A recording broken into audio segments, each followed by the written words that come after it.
You have frequently talked about Africa, but they haven't heard you mention the little business friendly, relatively stable Mauritius. Wondering your thoughts. Well, one reason for that is that regrettably, I've never been to Mauritius, but my friends in South Africa have told me a lot about it with admiration, actually. It's about 1,000 miles off the coast of the African continent, not so far from Madagascar, actually. And it was only inhabited like 500 years ago, which gives you an idea of how young civilization in the world is, where substantial parts of it, people didn't even live there, didn't even know they existed until 500 years ago. All right, so Mauritius, sugar plantation, horrible place, run by the French, run by the British. They imported lots of Indians there, so that it's the only country in Africa where Hinduism is the dominant religion. So I understand it was a horrible place, kind of a police state where totally economically locked down. Then about 1990, somebody got in office and changed things radically. And now it's about the most prosperous place in Africa, although it's just an island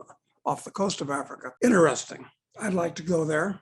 Doubt if I ever will at this point, but worthwhile investigating. I hope somebody that's listening gets on a plane, takes a look, tells me what it's like. Incidentally, fun fact that they have a territorial dispute with an island group.